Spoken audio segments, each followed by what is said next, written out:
Imagina por un instante que la historia que te contaron sobre el final de todo es, en realidad, el principio del secreto más grande jamás guardado.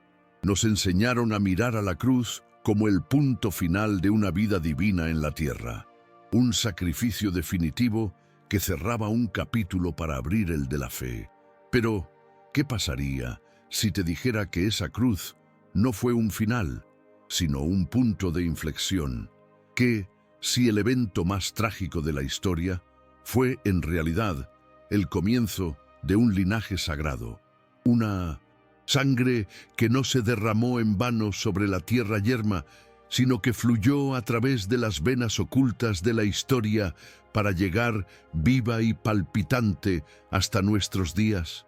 Prepárate, porque estás a punto de emprender un viaje hacia una de las más profundas curiosidades religiosas, una verdad que ha sido custodiada con sangre y silenciada con fuego durante 2 milenios. Nos hablaron de una sangre derramada para la redención del mundo, un concepto espiritual, abstracto. Pero, ¿y si esa misma sangre no solo limpió el pecado, sino que también sembró una semilla en la tierra? Una semilla humana, carnal, destinada a crecer en secreto, lejos de los ojos de Roma y de los arquitectos de la nueva religión. Piensa en ello. La narrativa que conoces está llena de hombres, de apóstoles, que construyeron una iglesia. Pero hay una figura velada y poderosa a la que relegaron al papel de pecadora arrepentida o simple seguidora, cuando los textos prohibidos la llaman la compañera, la apóstol de los apóstoles, aquella que entendió el misterio más profundo. Hablamos de María Magdalena y su historia no termina al pie de la cruz, sino que comienza en un barco que huye hacia costas lejanas, llevando en su interior el futuro. Sientes ese vacío, ¿verdad? Esa sensación persistente, casi un susurro en el alma, de que las páginas más importantes del libro de tu fe fueron arrancadas deliberadamente. Te han ofrecido una espiritualidad de obediencia, de dogmas fríos y templos de piedra.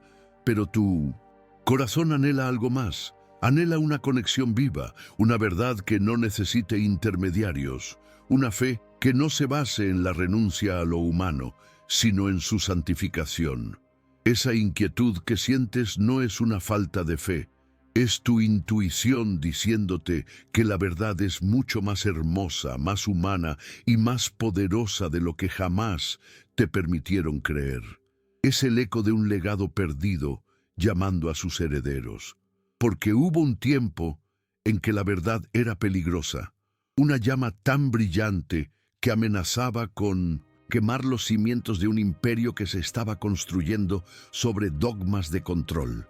En concilios polvorientos y salas de poder se decidió qué evangelios leerías y cuáles serían quemados. Se forjó la imagen de un Cristo etéreo, un Dios lejano, porque un Jesús humano, un esposo y un padre era una verdad prohibida, una revelación que devolvía el poder a la gente, a la familia, a la unión sagrada entre hombre y mujer. Este es el gran secreto, lo que la Iglesia ocultó no por herejía, sino por miedo. Miedo a perder el control sobre lo divino. Miedo a que descubrieras que la llave del reino no está en Roma, sino dentro de ti y en tus lazos más sagrados. En los próximos minutos no solo viajaremos a través de desiertos y antiguas bibliotecas de Francia. Viajaremos al corazón mismo del misterio del Santo Grial y te demostraré que nunca fue una copa. Desenterraremos la historia de reyes olvidados, los merovingios, cuyo poder no venía de la espada sino de su sangre. Seguiremos el rastro de los caballeros templarios y los cátaros, sociedades secretas que no protegían un tesoro material, sino un linaje, y que fueron masacradas para asegurar que este secreto muriera con ellos. Pero no murió. Sobrevivió en susurros, en leyendas, en símbolos ocultos a plena vista, esperando el momento de ser revelado. Este viaje no es para los que se conforman con respuestas fáciles, es para los buscadores, para las almas inquietas que saben que la verdad no teme ser cuestionada. Si sientes en tu espíritu el llamado a mirar detrás del velo, si quieres ser parte de esta revelación que podría cambiar no solo cómo ves la historia, sino cómo vives tu propia vida, entonces este es tu refugio. Suscríbete ahora a La Voz de los Días y activa las notificaciones. Únete a nuestra comunidad de mentes despiertas, porque el velo está a punto de rasgarse y la verdad que ha esperado 2000 años en la oscuridad finalmente está emergiendo hacia la luz. El viaje apenas comienza. Para entender la magnitud del secreto que te fue arrebatado, primero debes caminar por los pasillos de la historia que sí te permitieron conocer. Cierra los ojos y visualiza la narrativa oficial, esa que te han repetido en catequesis, en sermones y en cada libro de texto. Es una historia de finalidad, de cierre. Un hombre divino y humano a la vez camina por Judea, realiza milagros, predica un nuevo reino y finalmente es crucificado. Muere, desciende a los infiernos y al tercer día resucita. Tras 40 días, asciende a los cielos, dejando a un grupo de 12 hombres, sus apóstoles, con una misión clara: construir su iglesia sobre la tierra. La piedra angular es Pedro, el pescador, a quien se le entregan las llaves del reino.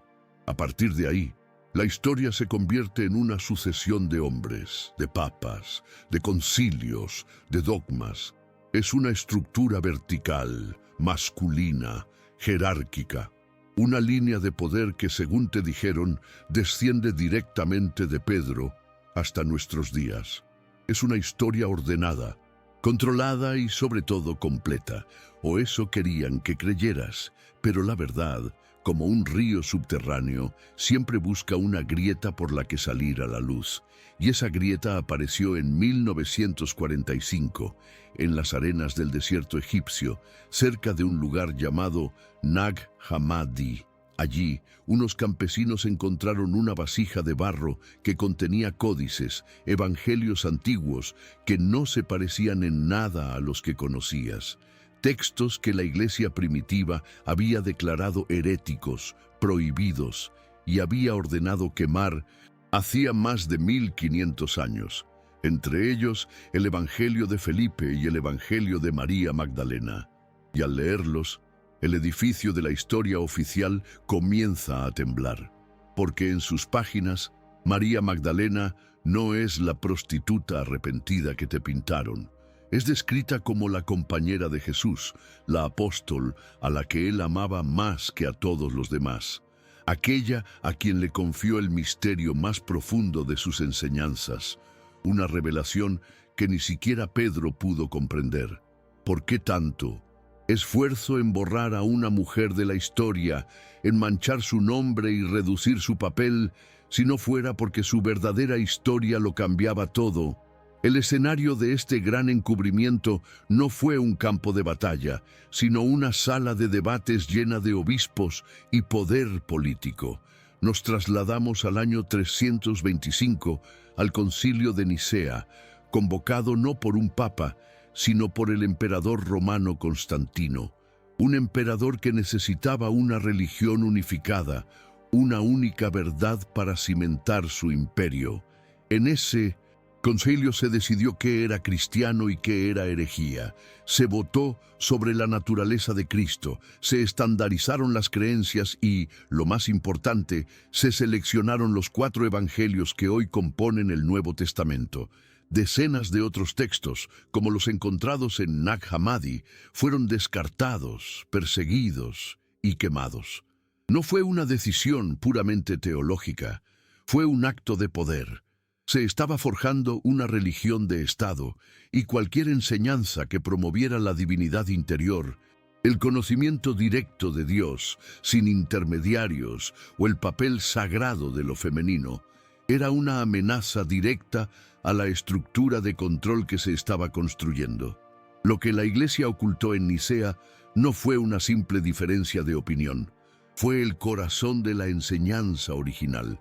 Y aquí, en el centro de esa enseñanza censurada, yace la verdad prohibida más explosiva de todas, el secreto que, de saberse, haría que los muros del Vaticano se derrumbaran no por un ataque, sino por la simple irrelevancia.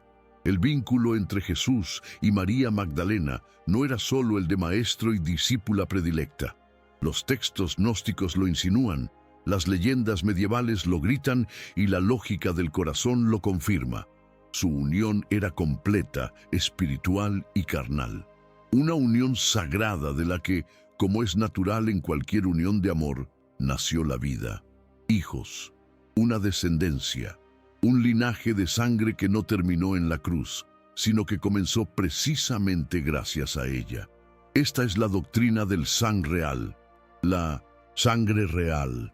Y no es una teoría moderna, es el eco de una tradición oral y escrita que fue brutalmente silenciada porque era demasiado peligrosa para el poder establecido. Piensa por un momento en las implicaciones devastadoras de esta revelación para la institución eclesiástica. Primero, destruye por completo el dogma del celibato sacerdotal. Si el propio Cristo, el modelo de toda perfección, consagró el amor humano, el matrimonio y la familia, ¿con qué autoridad moral puede la Iglesia exigir a sus sacerdotes que renuncien a ello? El pilar sobre el que se asienta su sacerdocio se convierte en una contradicción, una negación del propio ejemplo de su fundador. Además, humaniza a Jesús de una forma radical y hermosa. Ya no es solo el Dios lejano y etéreo que habita en los cielos, al que solo se puede acceder a través de rituales y de una casta sacerdotal. Se convierte en un esposo, en un padre, un modelo de vida plena y humana, santificando la experiencia terrenal en lugar de rechazarla. Un Jesús así no necesita intermediarios. Su mensaje vive en cada acto de amor familiar. Pero la consecuencia más temida, la que provocó las persecuciones y las cruzadas, es la cuestión de la autoridad. La Iglesia Católica basa todo su poder en la sucesión apostólica. Afirman que el Papa es el heredero de San Pedro, el vicario de Cristo en la tierra. Pero si existe un linaje de sangre directo de Jesús, ¿quién tiene la verdadera autoridad? ¿El heredero de una elección en un cónclave o el heredero de la propia sangre de Cristo? De repente, la línea de sucesión papal se convierte en una construcción artificial, una usurpación. La verdadera herencia no sería espiritual y abstracta, sino biológica y tangible. Este es el misterio que hizo temblar a emperadores y papas. No se trataba de proteger la fe, se trataba de proteger un imperio construido sobre una verdad a medias.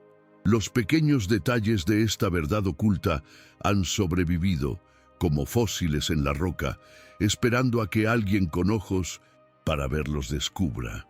¿Por qué la obsesión de la Iglesia medieval con la figura de María Magdalena, representándola en miles de iglesias, siempre con el cabello rojo y a menudo con un recipiente, un vaso, que muchos asociaron con el grial? ¿Por qué las leyendas del sur de Francia hablan con tanta insistencia de su llegada por mar, acompañada de otros santos, y de cómo trajo consigo una nueva luz a Europa? Estas no son simples fábulas. Son las migajas de pan que los guardianes del secreto dejaron a lo largo del camino de la historia, pistas de un viaje que no fue solo espiritual, sino también físico. Un viaje que comenzó con una huida de Tierra Santa y la plantación de una semilla sagrada en suelo europeo. Y lo que estás a punto de descubrir no es solo cómo sobrevivió este linaje, sino quiénes fueron sus protectores. Pero no te equivoques, lo que te he contado hasta ahora es solo el prólogo del conflicto. Las decisiones tomadas en los polvorientos salones de Nicea fueron solo el primer disparo en una guerra secreta que ha durado 2 milenios, porque esta verdad no se quedó enterrada en el desierto, floreció en secreto. protegida por sociedades que entendieron su importancia. Y la Iglesia, al descubrirlo, no dudó en desatar el fuego y el acero para intentar extinguirla para siempre. Lo que descubrirás en el próximo capítulo sobre los cátaros y los caballeros templarios cambiará tu percepción de la historia de Europa, porque no luchaban por un tesoro de oro o por reliquias sagradas. Luchaban por proteger a personas vivas, a los herederos de la sangre más sagrada del mundo. Y esta no es la parte más oculta de la verdad. Lo más perturbador aún está por delante. Sientes el peso de la duda, esa voz interior que te pregunta, ¿dónde están las pruebas? Te han enseñado a exigir evidencia, a no creer sin ver. Y es justo, porque la verdad no teme al escrutinio. La prueba de este linaje sagrado no está oculta en una bóveda inaccesible del Vaticano, sino que ha estado frente a tus ojos todo este tiempo, fragmentada en los textos que te permitieron leer, gritando en los que te prohibieron y viviendo en las leyendas que ridiculizaron como simples cuentos de hadas. Empecemos por el libro que tienes en tu propia casa, la Biblia. Abre el Evangelio de Juan. En el capítulo 2, en las bodas de Caná, ¿quién se da cuenta de que falta el vino? No es uno de los apóstoles, ni siquiera su propia madre, María, quien se lo dice a Jesús directamente. Es María quien le dice a los sirvientes, haced lo que Él os diga. Ella actúa con una autoridad íntima, la de una anfitriona, la de una esposa que conoce a su marido. Y más adelante, en la casa de Lázaro, en Betania, ¿por qué es María Magdalena la que unge sus pies con perfume caro? Un acto de devoción tan íntimo que escandaliza a los presentes.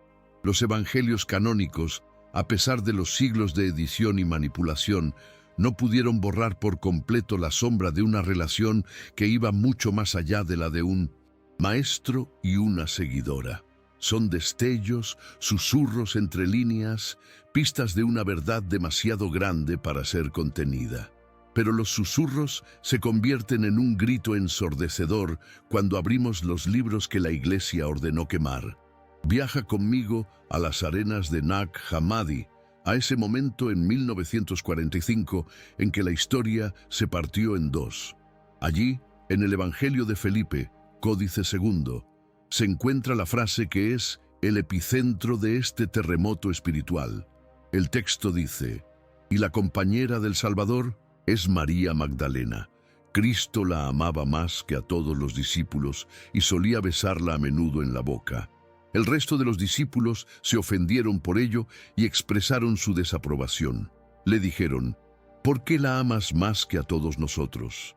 La palabra usada en el copto original para compañera, koinonos, no significa amiga o seguidora. Implica una asociación profunda, una pareja, una consorte. La Iglesia te dijo que estos textos eran gnósticos, heréticos, fantasiosos. Pero, ¿y si no eran fantasías, sino testimonios de una comunidad que preservó la memoria de un Jesús más humano, un Jesús cuyo mensaje de amor no era una alegoría, sino una realidad vivida en su propia carne? La Iglesia no temía a los escritos, temía a la mujer que los inspiró. La evidencia no se detiene en los papiros, sigue el rastro de la propia María Magdalena. ¿Por qué una figura supuestamente secundaria de Judea se convierte en una de las santas más veneradas de toda la Europa medieval, especialmente en 1900? Francia. La respuesta se encuentra en una tradición oral tan antigua y persistente que se convirtió en leyenda.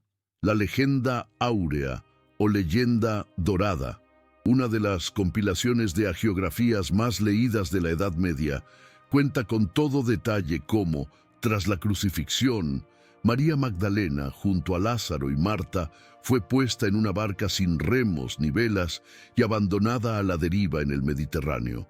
Contra todo pronóstico, la barca no naufragó. Guiada por una mano divina, arribó a las costas de la Galia, en el lugar que hoy conoces como Santes Maries de la Mer, las Santas Marías del Mar. La leyenda dice que trajo consigo la luz del cristianismo a Francia. Pero, ¿y si esa luz no era solo una metáfora? ¿Y si lo que transportaba en esa frágil embarcación no era una idea, sino una vida? La semilla de un futuro sagrado. Esta tradición no es un simple cuento popular. Se incrustó tan profundamente en la cultura francesa que dio lugar a una dinastía de reyes que reclamaban un origen místico. Los merovingios eran conocidos como los reyes de pelo largo, pues creían que su poder, su conexión con lo divino, residía en su cabello, al igual que Sansón. Su símbolo no era el águila de Roma, sino la abeja, un antiguo emblema de la realeza y de la diosa madre. Los historiadores oficiales los despachan como una dinastía bárbara y extraña, pero las crónicas de la época los describen como reyes sacerdotes, dotados de poderes curativos y una autoridad que no provenía de la conquista, sino de su sangre. Es una coincidencia que su reino floreciera precisamente en las tierras donde la leyenda sitúa el desembarco de María Magdalena. ¿O es que los merovingios fueron los primeros frutos de ese linaje, los primeros guardianes de la sangre real? El sang real, antes de que el término fuera siquiera susurrado. Ahora entiendes por qué el Concilio de Nicea fue tan crucial. No se trataba de unificar la fe por amor a la verdad. Se trataba de unificar el poder bajo un único relato. Constantino necesitaba una religión que sirviera a su imperio, una estructura jerárquica, masculina y controlable. Un cristianismo que celebraba la unión sagrada de lo masculino y lo femenino, que proponía un linaje terrenal de Cristo y que empoderaba a las mujeres como líderes espirituales. Era anárquico, incontrolable y una amenaza directa a la nueva alianza entre la Iglesia y el Estado.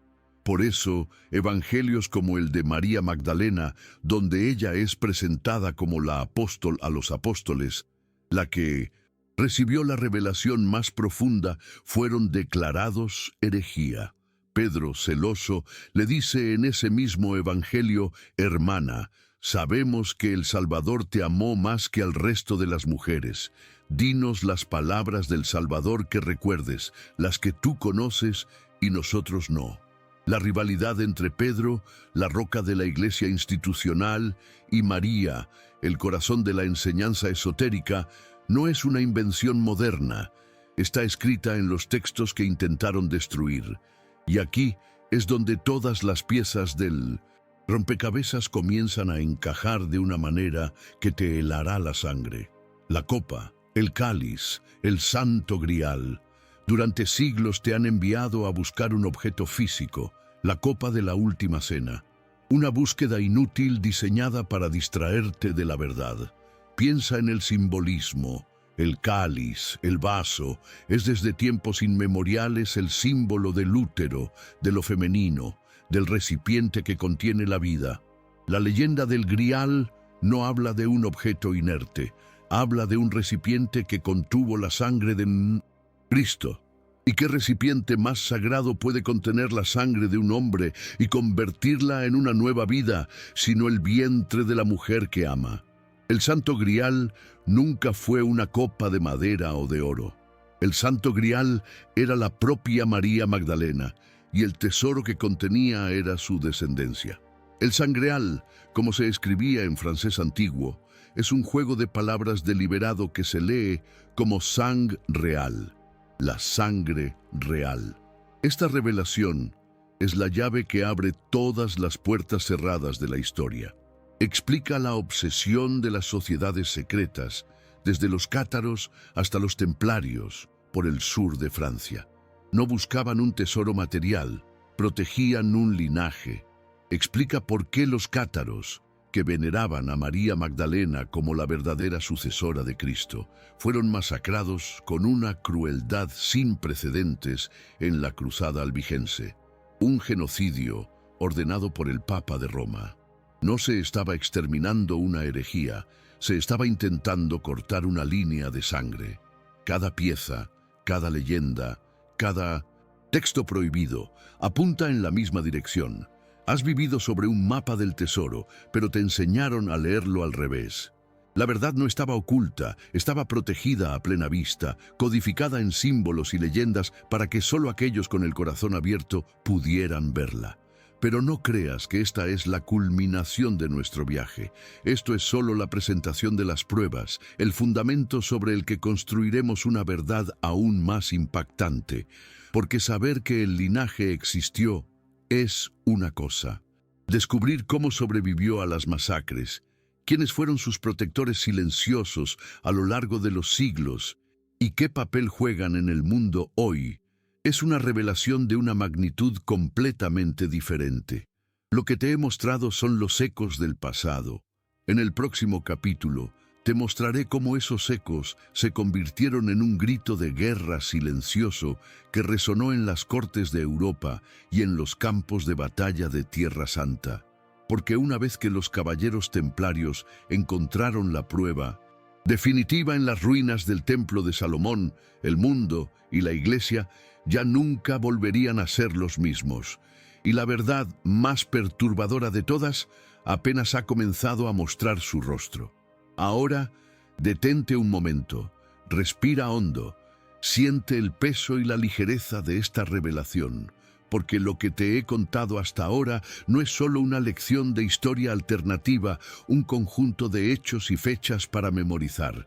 No, es un espejo que ha estado cubierto de polvo durante 2 milenios y que, ahora por fin, comienza a reflejar tu propia imagen.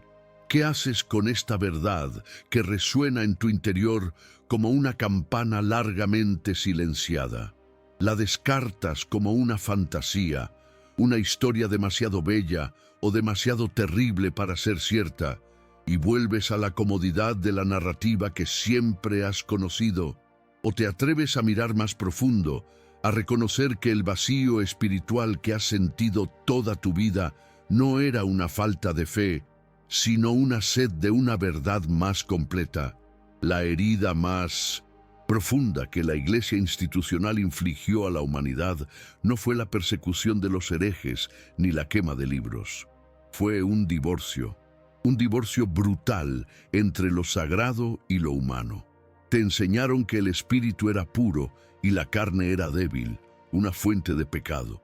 Te dijeron que para acercarte a Dios debías renunciar al mundo, reprimir tus pasiones, negar la belleza del amor terrenal. Crearon una fractura en tu alma, separando tu fe de tu vida, tu oración de tu respiración, tu devoción de tus relaciones. Te hicieron sentir indigno en tu propia piel, un exiliado en tu propio hogar, que es tu cuerpo.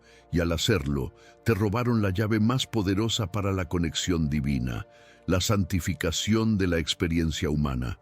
Pero la revelación del sang real, de la unión sagrada entre Jesús y María Magdalena, lo sana todo. No es un escándalo, es un bálsamo. Si el arquetipo de la perfección divina eligió vivir un amor humano completo, si consagró la unión de pareja, si experimentó la alegría y la responsabilidad de ser padre, entonces cada aspecto de tu propia vida humana queda instantáneamente santificado. El amor que sientes por tu pareja no es una distracción del camino espiritual, es el camino mismo. La familia que construyes no es un ancla que te ata al mundo material, es el altar más sagrado donde se practica el amor incondicional. Te enseñaron a buscar a Dios en altares de oro, cuando siempre ha estado en el abrazo que das al llegar a casa. Esta es la verdad prohibida que te devuelve el poder, que te dice que no necesitas un intermediario para tocar lo divino, porque lo divino ya vive y respira en tus lazos más profundos. Y en el corazón de esta sanación se encuentra la figura que fue tan deliberadamente demonizada, María Magdalena. Ella no es solo una mujer, es el arquetipo del principio femenino divino, la Sofía, la sabiduría, que fue desterrada de la religión occidental. Al borrarla, al reducirla a una prostituta arrepentida, la Iglesia no solo ocultó un linaje, mutiló la imagen de Dios. Crearon un Dios exclusivamente masculino, un padre severo, un juez, un rey. Y el resultado es el mundo desequilibrado en el que vives hoy. Un mundo que valora la lógica por encima de la intuición, la competencia por encima de la compasión, el poder por encima del amor. La restauración de María Magdalena a su lugar legítimo como compañera y apóstol no es un acto de revisionismo histórico, es un acto de sanación planetaria.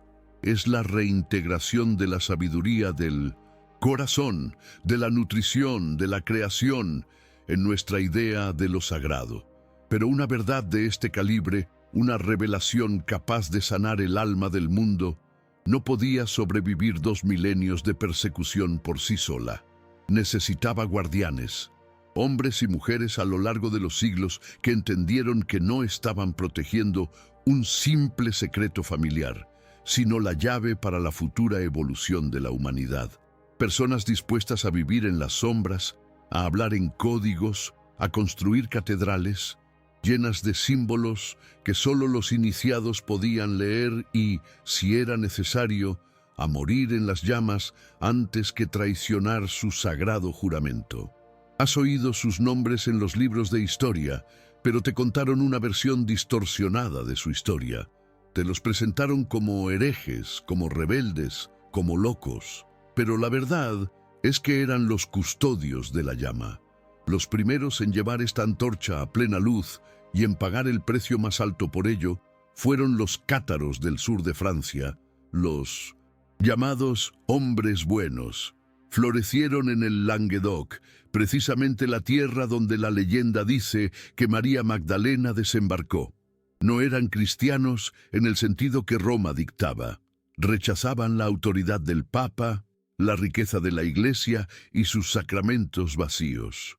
Creían en la reencarnación y en un conocimiento directo de Dios, y en el centro de su teología estaba la veneración del principio femenino y la figura de María Magdalena como la verdadera portadora de la enseñanza de Cristo.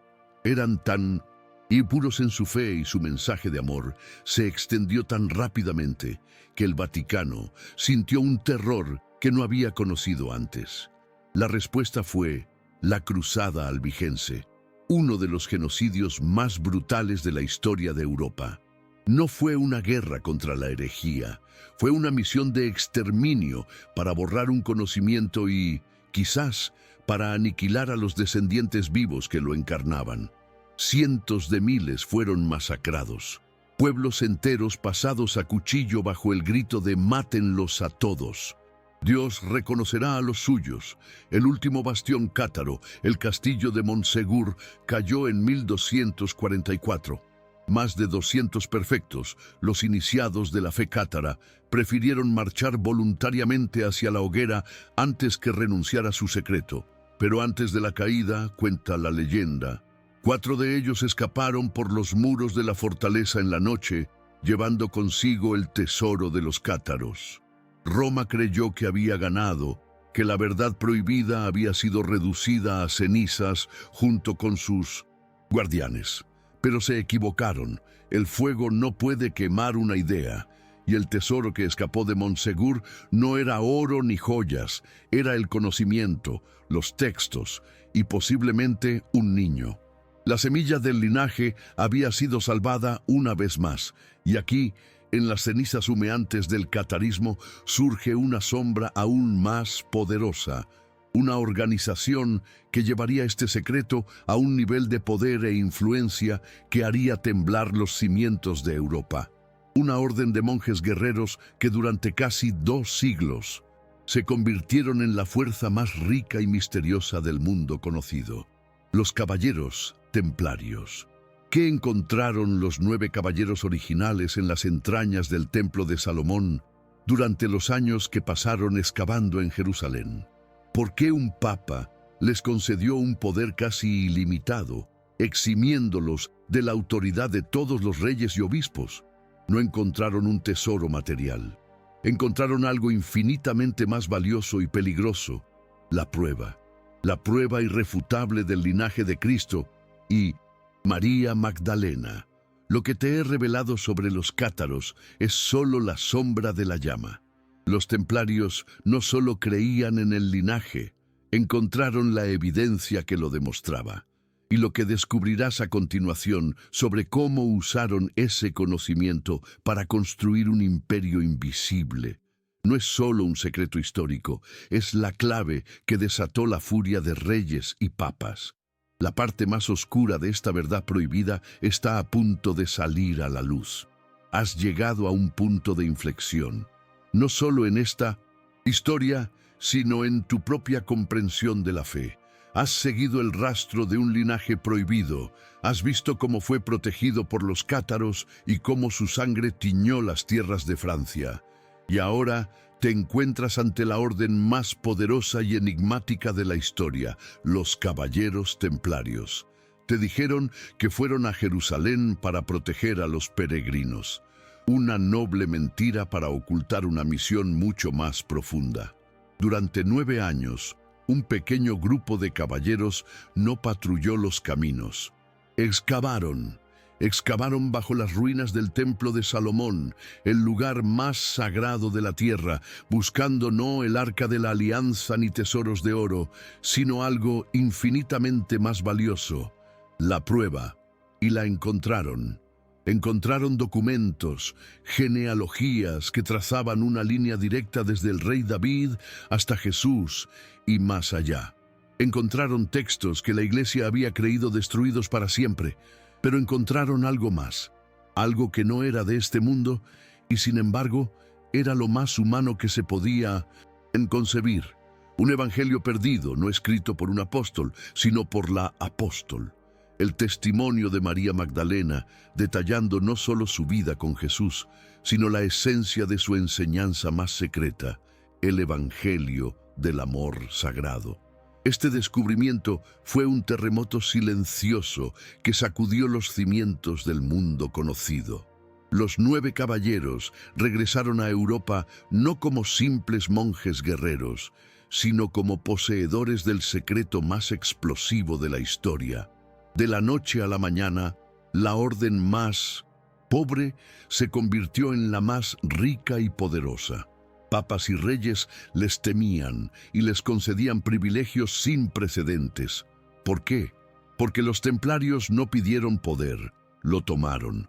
Tenían en sus manos el arma definitiva contra el Vaticano, la prueba de que la autoridad de la Iglesia se basaba en una mentira. Su inmensa riqueza, su red de encomiendas por toda Europa, su creación del sistema bancario moderno, no eran fines en sí mismos.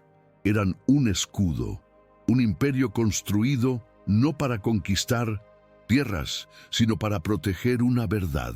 La verdad de que la sangre de Cristo no ascendió a los cielos, sino que caminaba por la tierra encarnada en sus descendientes. Los templarios no eran solo los banqueros de Europa, se habían convertido en los guardianes de la sangre real. Y aquí, en este preciso momento, es donde la historia que conoces se quiebra para siempre. Este es el punto de no retorno, la revelación que lo cambia todo. El gran secreto que los templarios descubrieron y protegieron con su vida no era simplemente que Jesús tuvo hijos. Eso, por sí solo, era devastador. Pero la verdad prohibida era infinitamente más profunda. El propósito del linaje no era reclamar un trono terrenal en Roma o Jerusalén. ¿Crees que el ser que predicó que su reino no era de este mundo querría que sus hijos se sentaran en un trono de oro? No. El linaje era un arca viviente, un recipiente biológico diseñado para preservar y transmitir no solo un ADN, sino una conciencia, una forma de espiritualidad basada en el equilibrio sagrado entre lo masculino y lo femenino, en el conocimiento directo de Dios a través del amor, una enseñanza que, de ser liberada, haría